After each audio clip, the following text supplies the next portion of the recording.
Bueno, le- les agradezco muchísimo su presencia y ahora vamos a ya resolver la última parte que nos queda de esta crónica guadalupana que es el Nican Mopowa. Habíamos visto, dejamos ahí la clase pasada, que hay dos patrones retóricos, dos modelos retóricos que van a trabajar precisamente de modelo, para que Antonio Valeriano redacte, ordene, podríamos decir, el relato de la aparición.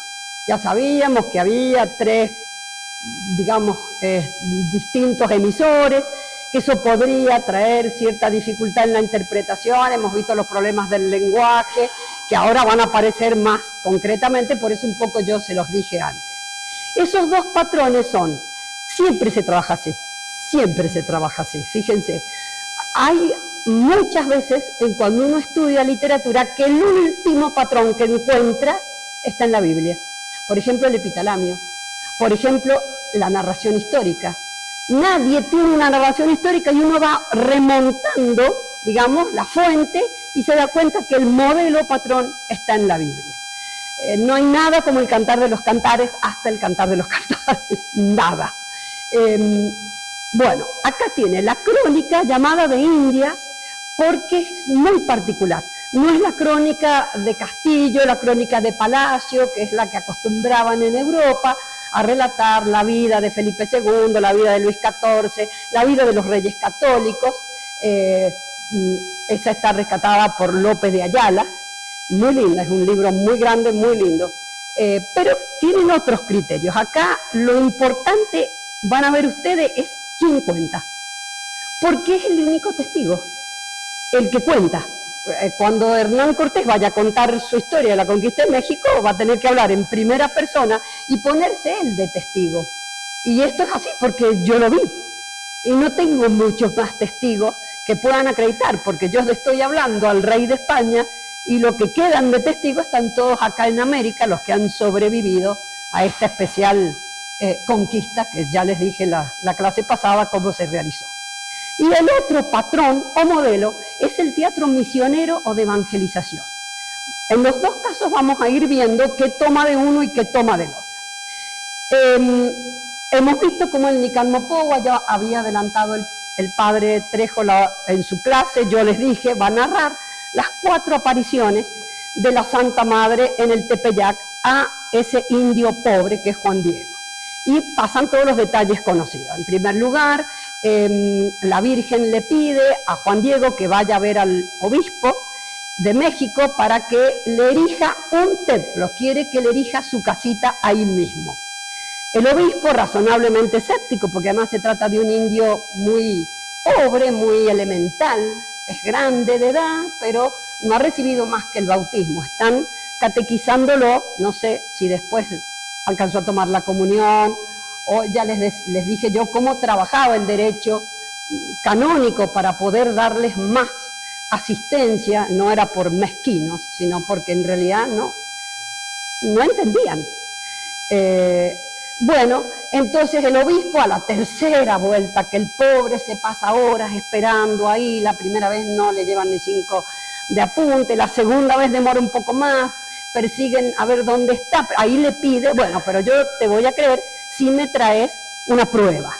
Le pide que esta señora que la ha visto, la Tonancintla, él habla náhuatl, y el único que lo entiende, que le hace de transmisora a Zumárraga, es el padre González, que es el que lo sabe. Entonces va y le dice a la Tonancintla que necesita esa señal que le ha pedido el señor de señores, y la Virgen lo manda a recoger esas rosas blancas. Le dice, subí más arriba y vas a encontrar unas rosas. Ella se la acomoda en el ayate, que ya les dije yo cómo era, se las termina de acomodar y anda y presentársela. Él va, pobrecito, sin ningún problema. Bueno, eso será lo que la señora cualquier otro día, mira, con esto no me van a llevar mucho el apunte. Y cuando despliega el manto, el ayate, que es, ya les decía yo, si hay un lugar impropio para dibujar algo es el ayate. La imagen resplandece en ese momento, es lo que se va a decir ahí, Y bueno, ahora cuando uno la ve no aprecia nada, está muy enmarcada y entonces no se ve, pero parece una fotografía, los que la han estudiado bien, que está como suspendida sobre el tejido. Se derraman las cosas y se deja ver la imagen estampada. Habíamos visto la introducción, ya la habíamos visto, aquí se narra, fíjense que les marqué, la introducción no tiene número, digamos, porque evidentemente está agregada después. Este es el mérito en parte que tuvo el padre José Ramírez, que fue el que hace una de las traducciones más correctas, más adecuadas, inclusive tratando de darle persona al verbo. Fíjense que no existe el yo. Para indicar la palabra persona es equivalente, el nick, es equivalente al che de los guaraníes, que en la América del Sur es de las lenguas más desarrolladas, no tiene nada que ver con el náhuatl, pero es bastante madura. El che quiere decir persona, de ahí viene mapuche.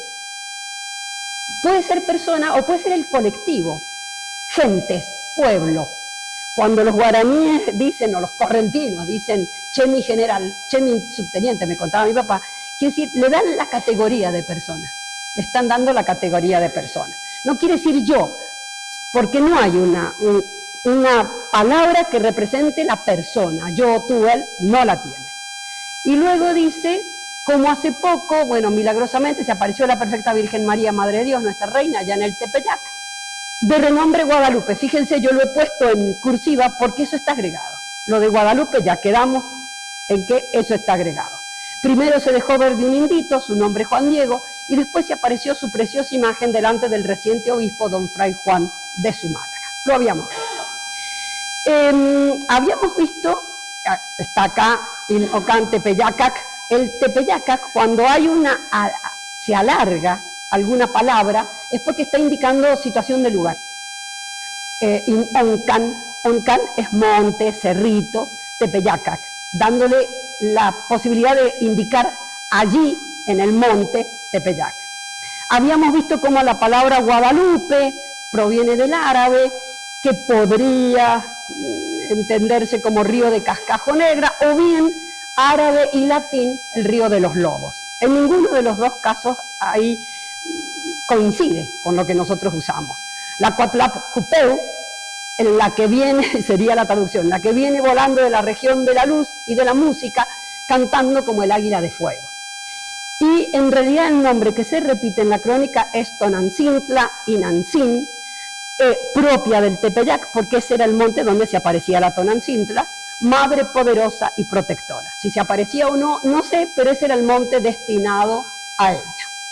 Cuando los que tengan acá pueden ir viendo. Los primeros 7 versículos vamos a ver cómo hay una precisión de lugar y de tiempo. 10 años después de conquistada la Ciudad de México, cuando ya estaban depuestas las flechas, los escudos y había paz entre los pueblos, está hablando nada más que de los pueblos de la zona mexicana. Es decir, Cortés se ha ido, porque está en España, tratando de incorporarse a la armada de don Juan de Austria, una armada que costó armar, si vale la especificación, porque acuérdense que tenés el problema, por un lado, de la Europa del Norte que ha pasado al protestantismo, y entonces no colabora con la lucha, al contrario, parece que hasta estimularon.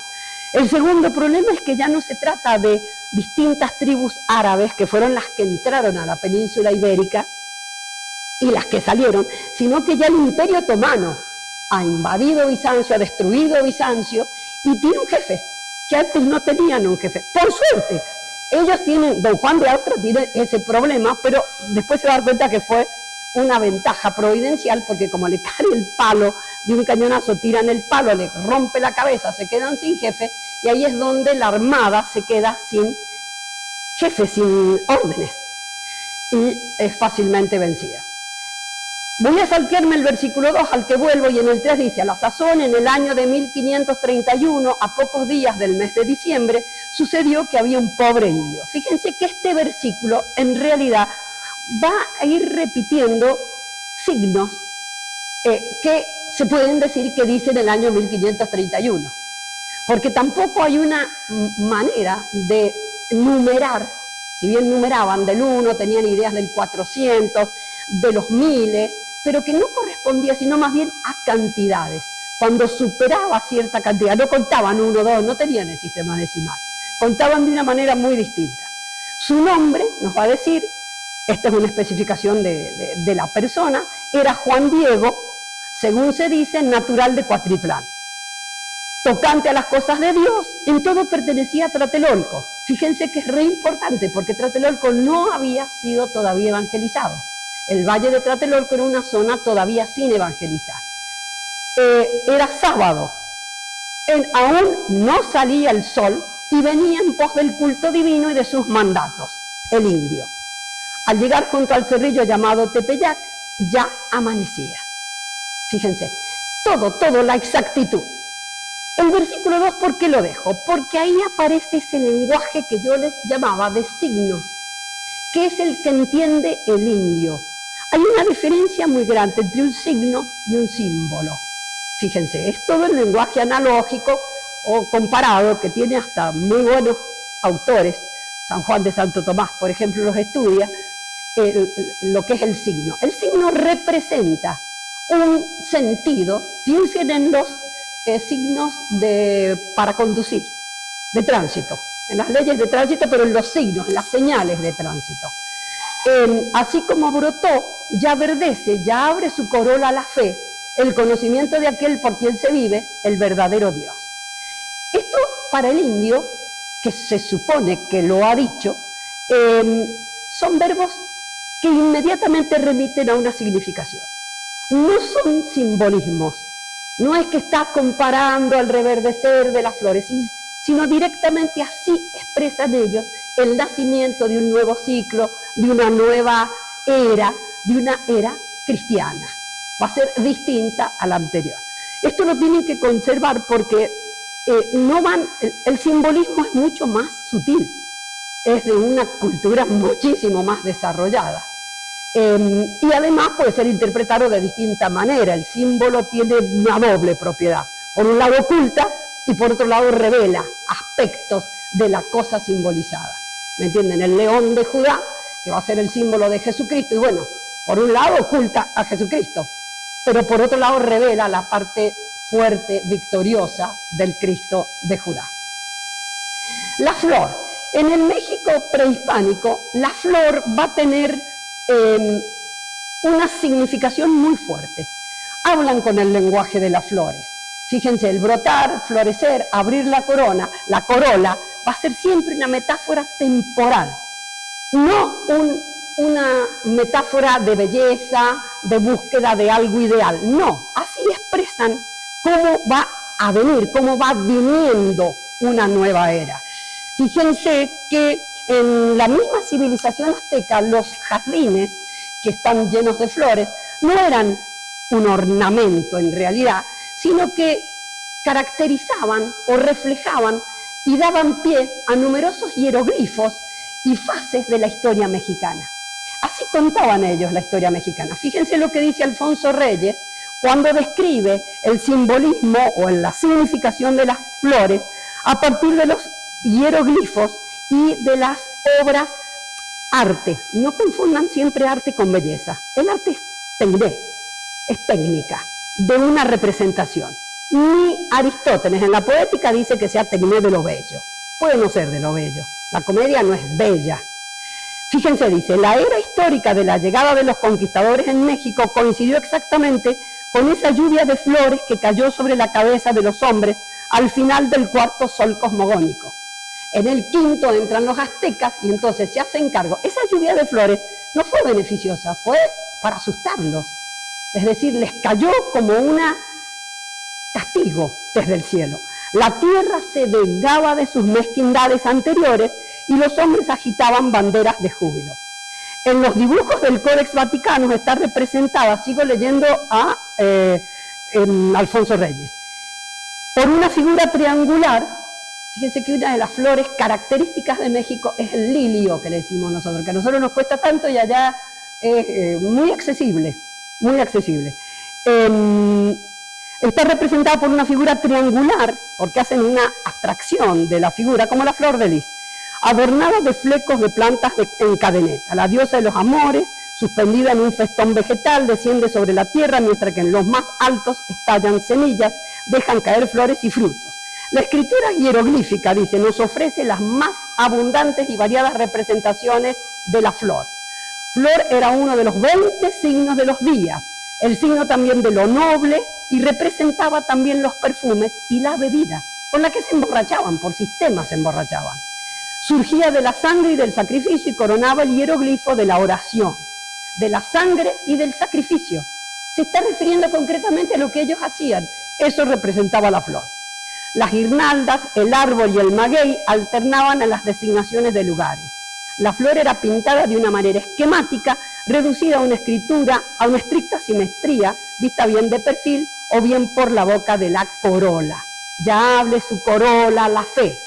Es decir, es un signo. Es como cuando nos encontramos con un signo de contramano, inmediatamente sabemos que no tenemos que entrar ahí.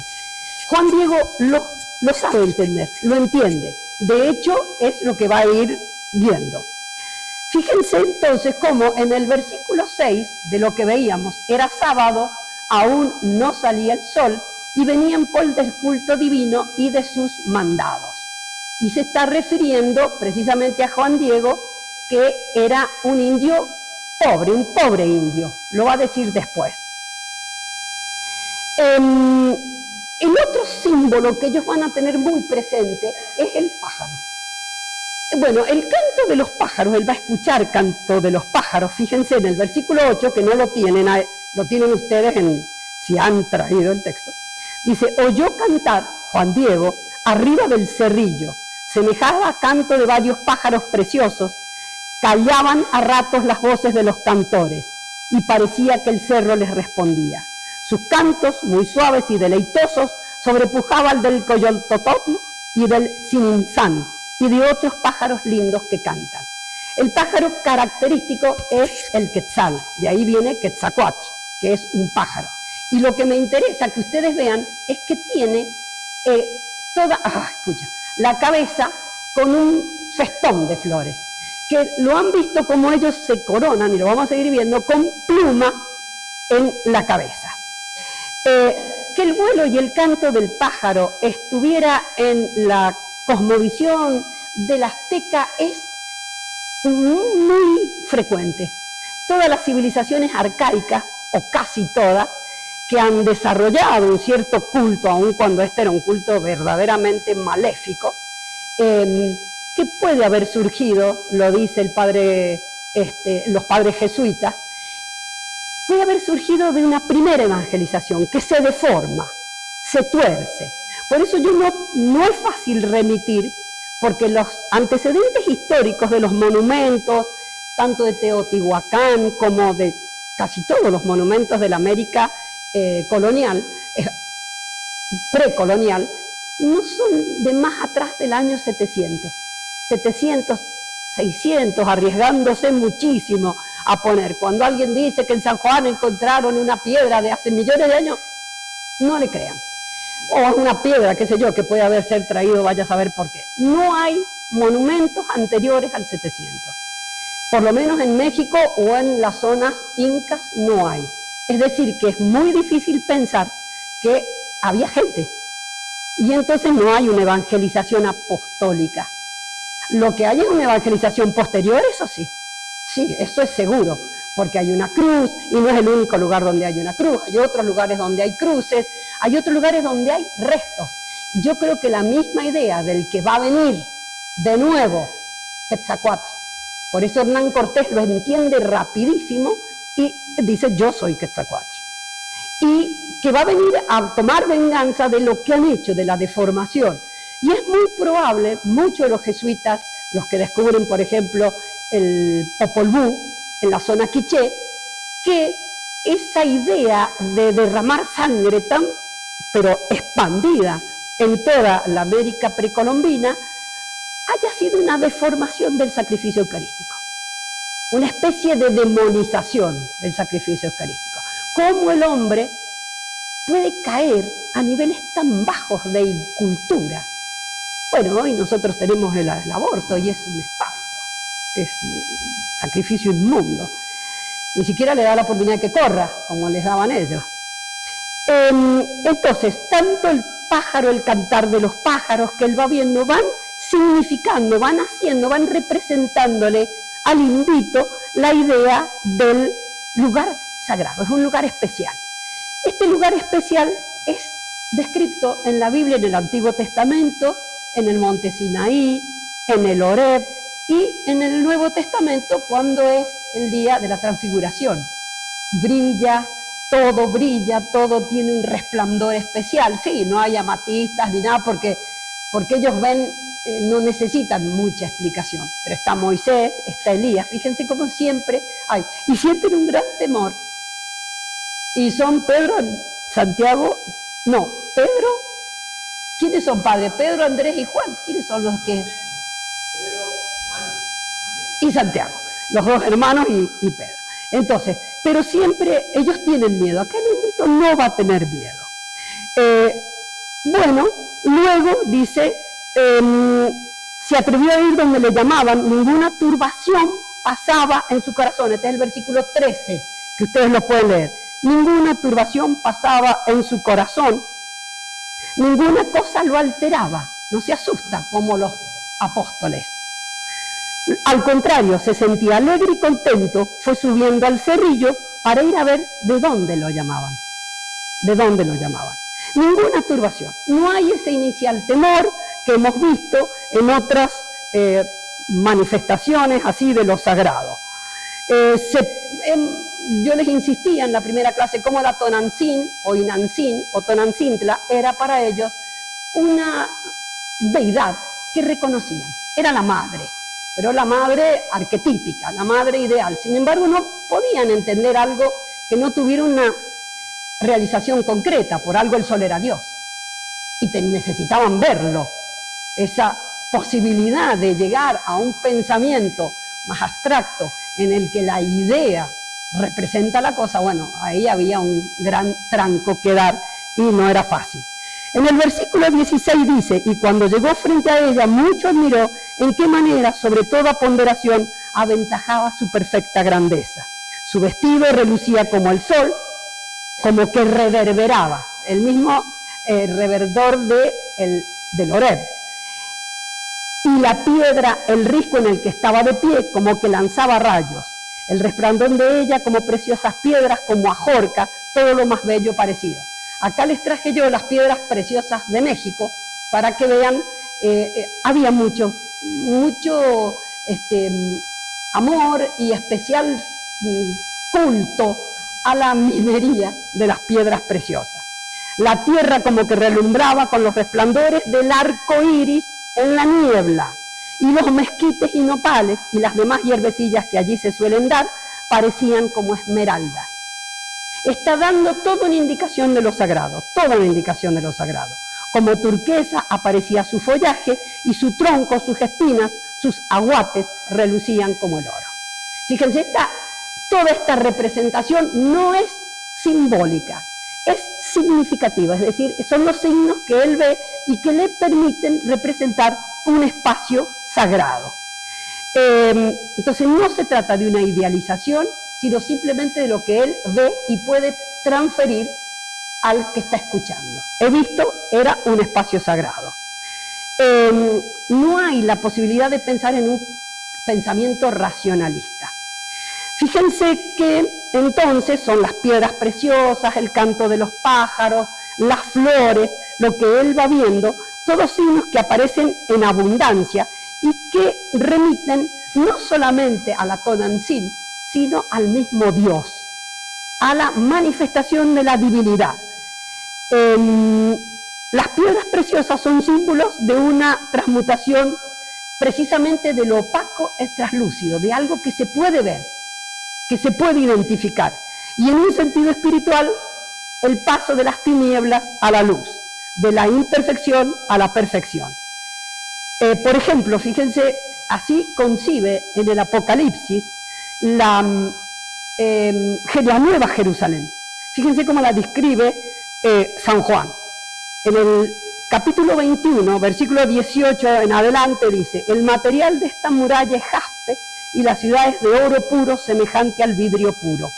Los asientos de la muralla de la ciudad están adornados de toda clase de piedras preciosas. El primer asiento es de jaspe, el segundo de zafiro, el tercero de calcedonia, el cuarto de esmeralda, el quinto de sardónica, el sexto de cornalina, el séptimo de crisólito, el octavo de berilo, el noveno de topacio, el décimo de crisoprasa, el undécimo de jacinto, el duodécimo de amatista. Y las 12 puertas son 12 perlas, cada una de las puertas hecha de una sola perla. Y la plaza de la ciudad es de oro puro, transparente como el cristal. Llama muchísimo la atención la semejanza de la descripción del indio y la semejanza en el Nuevo Testamento del Apocalipsis de San Juan. Según el padre Sahagún, en eso lo estoy siguiendo a él, las piedras van a tener, sobre todo las piedras que ellos llaman oro de lluvia, que son los meteoritos. Cada población tiene y cultiva en el centro de lo que sería el pueblito, el conjunto de cabañas o de chozas, una especie de altar donde ponen la piedra esta meteorítica. ¿Y para qué sirve? Sirve para curar, para dar fertilidad y para todo centrar el culto.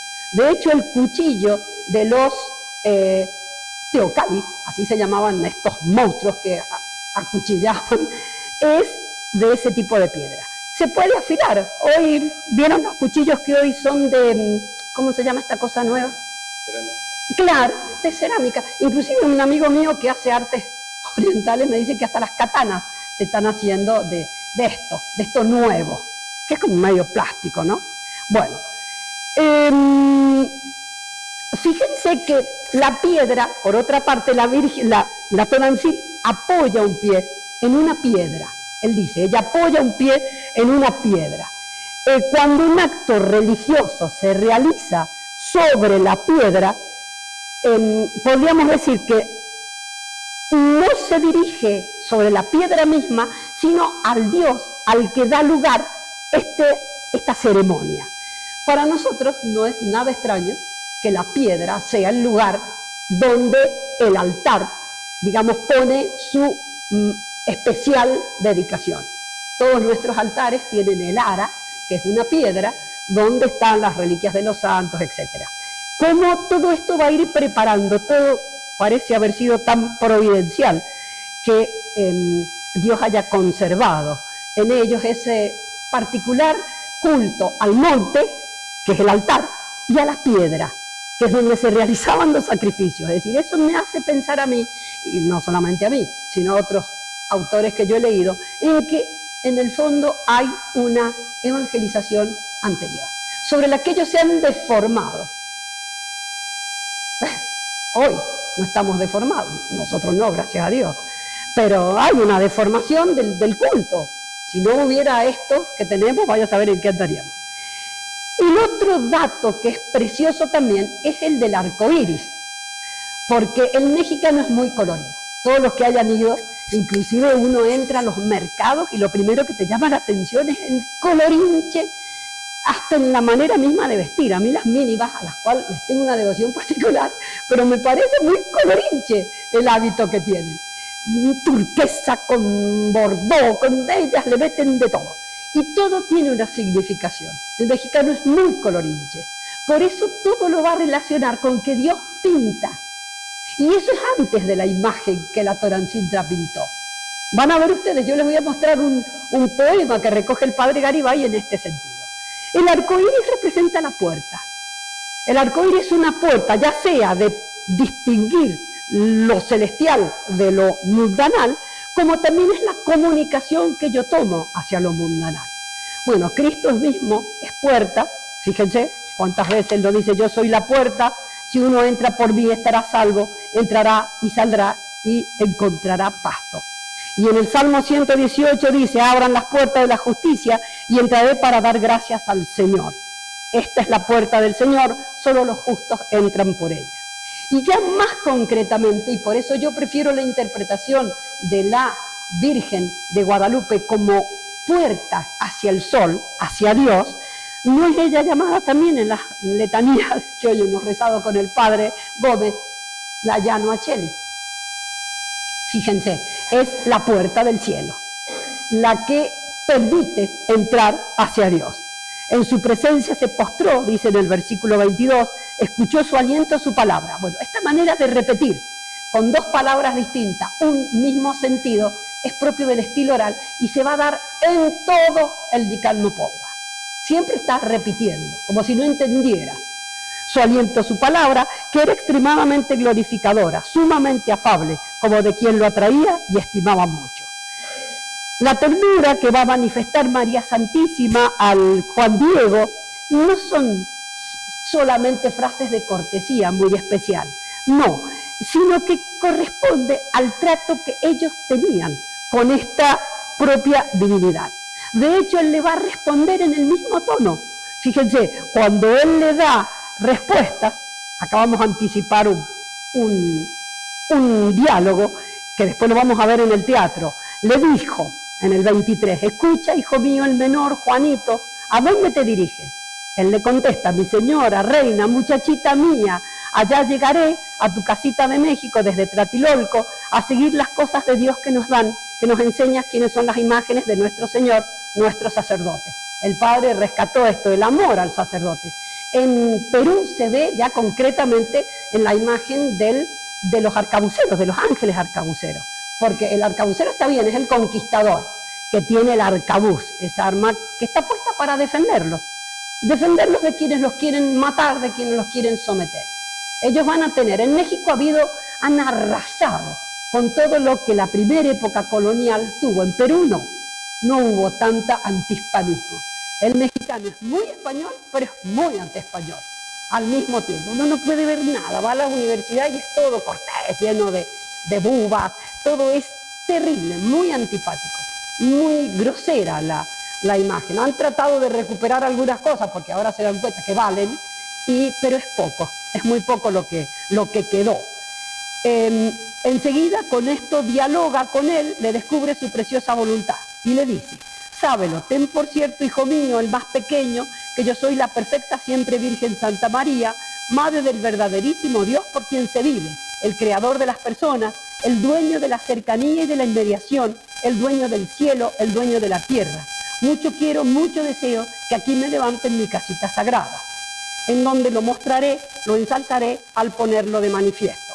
Lo daré a las gentes en todo mi amor personal, en mi mirada compasiva, en mi auxilio, en mi salvación.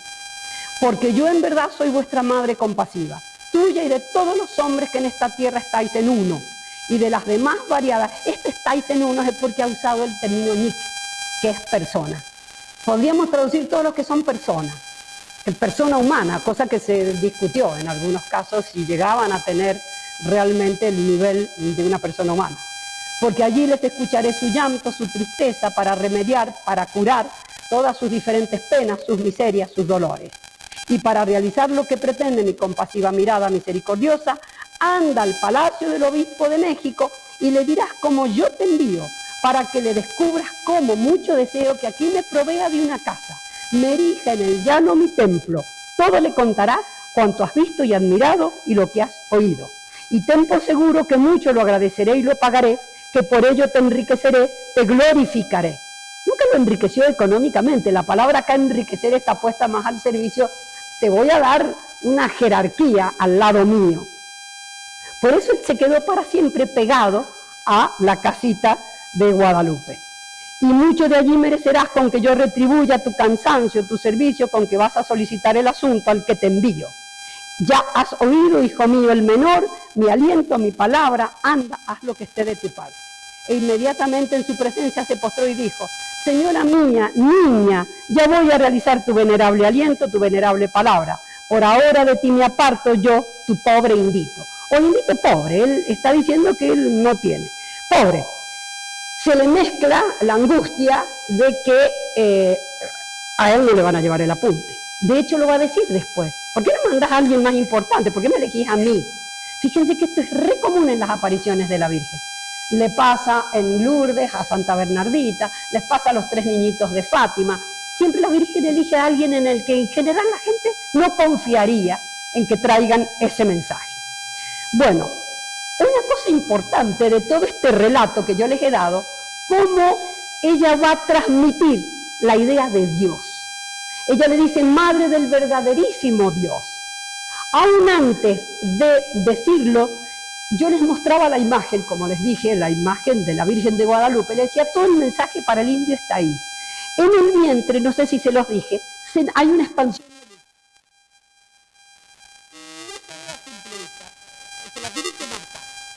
Pero fíjense, así como la piernita levantada, la mirada baja, apenas si se le ven los ojos, se le ven, porque de hecho el reflejo de los ojos están reflejados en el obispo Juan Diego y el padre González.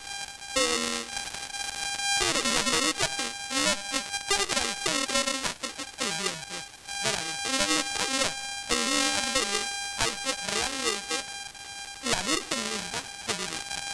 ¿Por quién se dirige? Fíjense que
creo haberles dejado en claro cómo no tenerlo. Eso no nos cuesta, digamos, descubrirlo. Bueno, los personajes en los diálogos, es decir, se termina la crónica y los evangelizadores van a utilizar el teatro medieval, pero lo van a tener que transformar. ¿Por qué? Porque lo tienen que decir en lengua indígena. Son pocas las palabras que ellos logran recoger. Yo, estando en el Perú, nosotros escuchábamos lo que son cantos aldeanas, preciosas. El nombre del Inca tiene una función musical. En cambio, el mexicano es festival. No sé si a ustedes les ha pasado. Yo escuchaba la capilla de la colonia San Rafael y eran cantos. Y le hice el comentario al padre de visita, al padre Luis Rodríguez, y le digo, pero esta cultura que tiene, dice que los mexicanos tienen muy mal oído. Por eso, cuando uno se va a la calle Garibaldi, a la plaza Garibaldi, encuentra todo, porque los grupos de mariachis, porque regalaron una música, no se sabe un gran regalo. Mucho más que una flor, mucho más que nada, algo que cante bien. Pero no se hace, no siguen buen nivel, no siguen el ritmo. De hecho, ustedes van a ver como las diabladas tienen una superstición, pero no tienen musicalidad. Bueno, el tercer les gustaba tanto, y lo dice el padre Motomía, participar, pero ellos estaban los más chicos para ser de San José, de Montserrat, invariablemente Montserrat. Lo dice el padre Motomía. Entonces usan los más chicones ya, más educados para que hagan de San José, del Ángel Gabriel, para que hagan de la Virgen, pero no para ser ningún personaje que tuviera que tener una conducta seria. No querían participar, pero se podían disfrazar de diablo. Ya háganlo. Y ahí decía yo que me sorprenden todas las diabladas, que ya vamos a ver existen acá tenemos los pastorales y gatetes, sin ir más lejos. Son un desprendimiento como el rabinal aquí. Lo que no dejan de marcar que en el rabinal aquí es donde está el arcángel San Miguel. Y que les da unos buenos tablazos, pero se les da de verdad, porque están fuera de su medio. ¿Cuáles son los dos elementos que van a usar los sacerdotes para armar el teatro misionero? Que tiene que ser proscripto, porque se caían. De hecho, cuenta Motomía que habían levantado con tarimado, subieron tantos arriba, que se cayó la tarima, hubo muertos, porque siempre ellos se amontonan de tal manera que terminan habiendo muertos. En el teatro medieval se utiliza en parte, no todos los misterios son fáciles de representar, ellos usan más que todo el nacimiento, la crucifixión, todo lo que es Semana Santa lo van a ir representando. Aquí, por ejemplo, en la zona de Cuyo había una representación, Cuyo y Chile, de los Cristos articulados. Los pueden ver ustedes en el Museo de la Carolilla. Les mojaban los bracitos que estaban pegados, están todavía pegados con cuero de guanaco, que es más grueso. Entonces después sacaban el Cristo ya con las manitos bajaditas y lo llevaban hasta en el Calvario, la parte donde lo enterraban. Y lo dejaban hasta el domingo, que era el día que venía. Esto es muy de la zona nuestra. El otro, digamos, de los tipos que se van a utilizar es ese, podríamos decir, originado por la necesidad de representar primero ciertos misterios que fueran accesibles, de alguna manera, el nacimiento. La crucifixión era lo que más rápido entendieron. De hecho, los Cristos fueron, no sé si han visitado sobre todo el Cusco, donde ha quedado más, porque en México ha quedado muchísimo más. Acuérdense que había mucho arrasar de norteamericanos que arrasaron contra eso, o porque se lo llevaron, o porque no quisieron que eso se presentara ahí. Entonces, en eso les queda a ustedes porque van a tratar de ver cómo se puede hacer la representación para que entiendan que el misterio se produce siempre, aún así, ¿me entienden? Está siempre actualizado. Un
pal, soy parihuela, soy cola, soy ala. Yo mismo necesito ser conducido, llevado a cuesta. No es el lugar de mi andar, ni de mi detenerme allá donde me envías. Virgencita mía, hija mía menor, señora niña, por favor, dispénsame. Afligiré con pena tu rostro, tu corazón, iré a caer en tu enojo, en tu disgusto, señora dueña mía. Fíjense todo lo que él sabe, pero un poco le está diciendo que venga otro. En el versículo 54, dice, mucho te suplico que busques otro. El padre Sánchez, dice que tlacatle significa persona importante. Los españoles pueden traducir persona noble, la idea de nobleza no está, pero sí de jerarquía, de persona, sea hombre o mujer. Y en esta parihuela, el que transporta seres de carga aún en uso de muchas regiones en el país. Todavía está, tendrán que en una cinta, atrás traen el Perú también, está el cargador. Son expresiones de mucha humildad, de muchísima humildad. Tomadas de los refranes y modos de hablar de aquel entonces, del hablar popular. Como si dijera él, no soy más que un animal de carga, necesito que otras personas me guíen, me siento fuera de mi ambiente, en estos lugares a donde me manda. Le responde entonces, dice en el 57, le respondió la perfecta virgen, digna de honra y veneración. Escucha, el más pequeño de mis hijos. Ten por cierto que no son escasos mis servidores. Porque si yo quisiera mandar a otro, lo más. Mis mensajeros, a quienes encargué que lleven mi aliento, mi palabra, para que efectúen mi voluntad. Pero no es necesario que tú, ella insiste, vas a ser vos, personalmente, vaya, ruegue, que por tu intercesión se realice, que yo le acepto mi querer, mi voluntad. Y mucho te ruego, hijo mío el menor, y con rigor te mando, aquel solo que haciendo más duro, claro, como madre, que otra vez vayas mañana a ver a Levín. Y de mi parte hazme saber, hazme oír mi querer, mi voluntad, para que realice, haga en el templo que yo le pido. Y bien, de nuevo dile de qué modo yo, personalmente, siempre Virgen Santa María, yo, que soy la Madre de Dios, te lo mando. Juan Diego, por su parte, le respondió, le dijo, señora mía, reina, muchachita mía, que no angustie yo con todo tu rostro, tu corazón, con todo gusto iré a poner por obra tu aliento, tu palabra, de ninguna manera lo dejaré de hacer, ni estimo por molesto el camino. Iré a poner en obra tu voluntad, pero tal vez no seré oído, y si seré oído quizás no seré creído. Mañana en la tarde, cuando se mete el sol, vendré a devolver a tu palabra, a tu aliento, lo que me responda el gobernante sacerdote. Yo me voy a ir a fracasar de nuevo y voy a volver. Ya me despido de ti respetuosamente, hija mía, la más pequeña, jovencita, señora, niña mía, descansa otro poquito. Es tan bonita la relación que él tiene. Y el niño, ellos no tienen una idea clara para nada, de lo que es la virginidad ni la castidad. Pero él la está marcando como una niñita. Él la marca como una niñita, es decir, como algo muy inocente, muy reciente. Bueno, queda clara la respuesta de la madre de que el destinatario del mensaje es él y que va a tener que ir. Y no a una persona noble, porque si yo quisiera hubiera estado una persona noble, hubiera estado al dueño de los que están ahí. Otra escena que es esencialmente dramática y cómica, fíjense, es la siguiente, del 98, dice. Y el martes tenía todavía mucho de noche, que allá vino a salir de su casa Juan Diego a llamar al sacerdote a Platilón. Y cuando ya acercó a llegar al lado del cerrito, terminación de la tierra, al pie, donde sale el camino de la parte en que el sol se mete, en donde antes él saliera, fíjense cómo hay una precisión del dato. Todo es el mismo lugar por donde había entrado. Dijo, si me voy derecho por el camino, me vaya a hacer que me vea esta señora, y seguro, como antes, que el padre le marcó también, me detendrá para que le lleve la señal al gobernante eclesiástico como que nos mandó, que primero nos deje nuestra tribulación, a que si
análisis que todo esto golpeara en la cabeza de los encargados de revisar.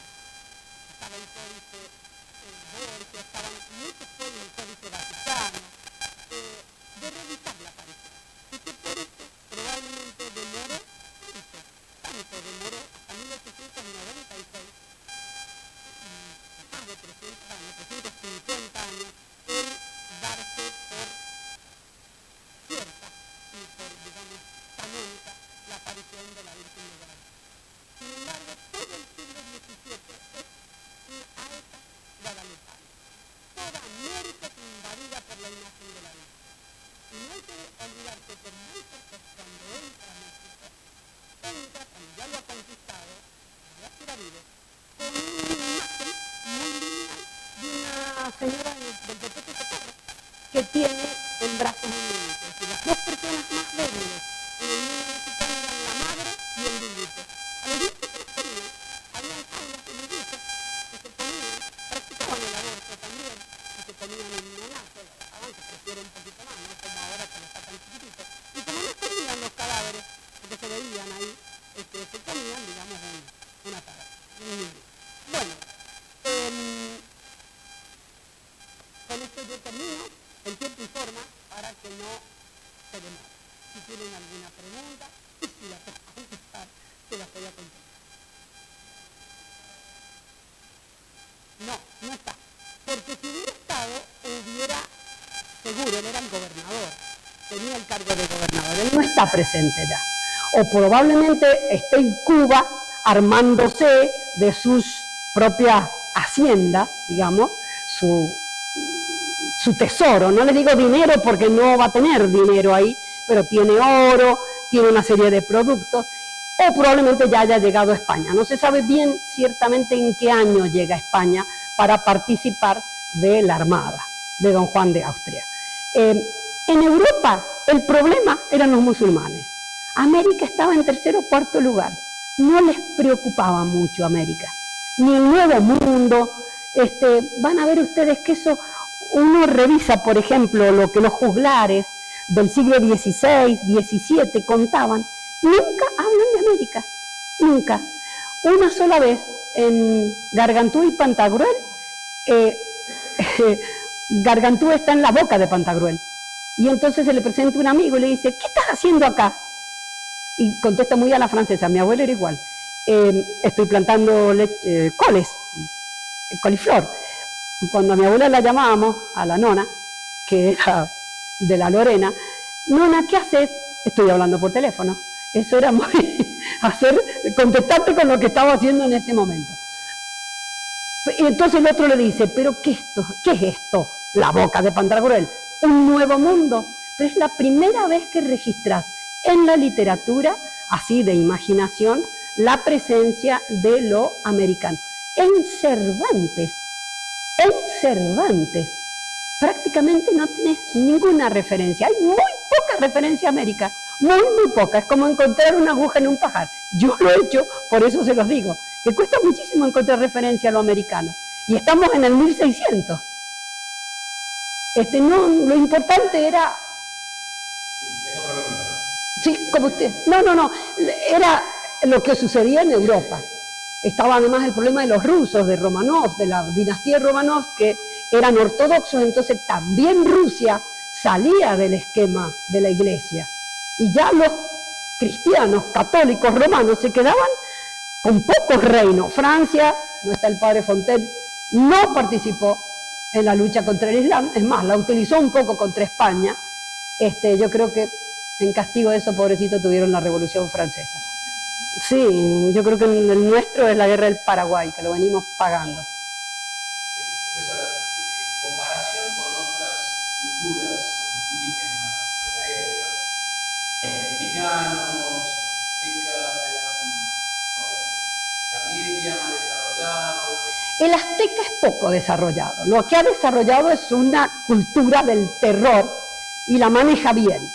Moctezuma está un poquito más informado, no mucho, conoce ciertas cosas, tiene una mentalidad muy apocalíptica, muy de fin de los tiempos. Él se sabe un usurpador. le tiene mucho miedo a Quetzalcóatl. Ha visto venir los españoles y desde el lado donde vienen lo tienen medio preocupado porque dice, este va a venir, va a cobrar venganza. Este es Quetzalcóatl, que viene a destituirme, y yo soy acá un improvisado, es decir, ellos saben que se han instalado ahí. Es mucho más desarrollada la cultura incaica, mucho más desarrollada. Saquemos el Machu Picchu, porque el Machu Picchu no yo les decía la otra vez, eso no se puede pensar, si los indios ni sabían lo que era el Machu Picchu. Pero el Inca tenía mucho más desarrollo cultural. Lo que pasa es que la clase gobernante, por decirle de alguna manera, estaba muy biológicamente deteriorada. Con esto que se casaban entre hermanos, habían ido repitiendo y repitiendo y repitiendo, y realmente eran muy venidos a menos. Muy venidos a menos. Moctezuma es más vivo, se da cuenta más rápido de las cosas. En cambio, el Inca Manco es realmente por algo, Pizarro tenía 147 hombres, y ni uno más. Y los conquista y no hay noche triste ni nada, llega, se instala y se pone, frente a un montón de gente que se somete. Ahí sí hay una cultura mucho más venida abajo. Entre América nuestra, el cono sur, quizás la más, hay dos culturas muy lindas. El guaraní, porque generalmente los pueblos de río, y de agua, como dicen los historiadores, los antropólogos, suelen ser más desarrollados. Y el yamana de la Tierra del Fuego, ese es un caso especialísimo, porque ellos primero son evangelizados casi en el siglo XIX por el padre Martín Gusinde, creen en un solo Dios, son monoteístas, son monogámicos, creen en el matrimonio, cosa que las otras culturas no lo tienen. No tienen el casarse con la hermana, en realidad es hacer una unión para que nazca el nuevo Inca, que va a ser cada vez más estúpido. Esa es la palabra que usan los padres jesuitas, no es un invento mío, estúpido es la palabra que usan, o idiotas. Y claro, y entonces eso no es una idea, digamos, de matrimonio. Inclusive ellos se preocuparon en México para que tuvieran vida marital, para que tuvieran hijos, porque hasta esa voluntad, esa inclinación habían perdido. El guaraní, y la lengua guaraní es muy bonita también. Es de hecho sobrevive, como sobrevive el aymara, que es muy completito, se puede hablar hoy. Uno va y hablan, escucha el padre Coca, que no está, que es el que nos podría decir. Sí, en Corrientes la mitad, sí.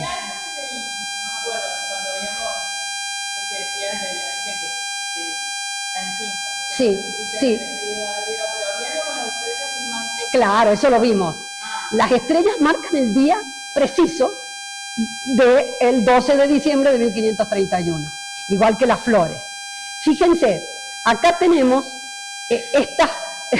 acá tenés todos los flecos que se ponen en la cabeza, representando un poco el pájaro, el quetzal.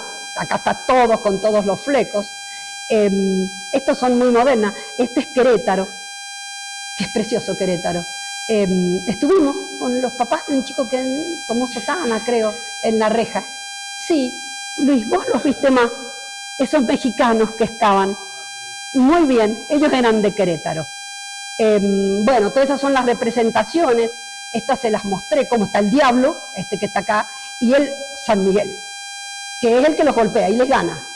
Por eso a mí me molesta cuando transmiten el Rabinal Achí y no ponen a San Miguel, si en el Rabinal Achí está San Miguel, que es el que un poco los va manteniendo a raya, que están borrachos. Nosotros tenemos los caporales, no sé si cuando van a la fiesta de la vendimia, están el caporal de Ugarteche, que es cada vez más numeroso, hacen concursos entre ellos. Bueno, dicen que la población boliviana, hijas de bolivianos de tercera generación, ya llega más o menos a 600.000 en Mendoza, es muchísimo. Es mucho. ¿Qué? Y capaz. Bueno, ¿qué otra pregunta tienen? Y pueden adquirir el libro, que lo venden en la librería. No está, ¿cómo se dice cuando se sobrevalúa? No. y pueden completarse.